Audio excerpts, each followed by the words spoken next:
ভলৌ ভলৌ পঢ়া হৈছেনে তোৰ? হৈছে আৰু মা। হ'ব থ আৰু ইমান দিন যি পঢ়িলি আৰু।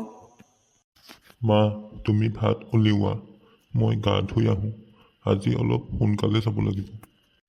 ধুই আহগে যা, মোৰ ভাত ৰেডি হৈ আছে। মা মা মই যাওঁ। যা শুন, ভালকৈ দিবি এক্সাম দেই। হ'ব মা। Good morning students. Good morning sir. Good morning sir. পঢ়ি আহিছানে সকলোৱে? আহিছোঁ ছাৰ। আহিছোঁ ছাৰ। কোনোৱে কালৈও নাচাবা, নিজে যি পাৰা লিখা।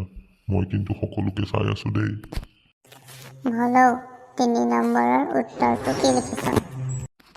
কি হৈছে লাকি?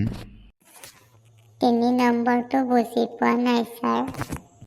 তই মোকহে সুধিব লাগে, ভলৌক কিয় সুধিছ? আৰু এবাৰ কথা পতা দেখিলে তোক উলিয়াই দিম মই পৰীক্ষাৰ পৰা। বৰ বেয়া মাষ্টৰ পৰিলে আজি, অকণো কথা পাতিব নিদিলে। তহঁতৰ কেনেকুৱা হ'ল এক্সাম? জানো, ৰিজাল্ট দিলেহে গম পাম, পাছ কৰিব লাগে। ভলৌ তোৰ কেনেকুৱা হ'ল? ভালেই হৈছে বাৰু, বাকী ৰিজাল্ট দিলেহে গম পাম আৰু কি হয়। ভলৌ আজি ৰিজাল্ট দিব নহয়। মা বৰ ভয় লাগিছে, কি হয় জানো। কম নম্বৰ পালে চাবি। তেতিয়াহ'লে মই ৰিজাল্ট দিবলৈ আগবাঢ়িছোঁ। প্ৰথম 5টা স্থানৰ নাম মই গাই দিছোঁ। পঞ্চম স্থান দৰ্শনা, চতুৰ্থ স্থান মাধৱ, তৃতীয় স্থান অমৃত, দ্বিতীয় স্থান বিকাশ আৰু প্ৰথম স্থান ভলৌ। কংগ্ৰেচুলেশ্যনছ ভলৌ।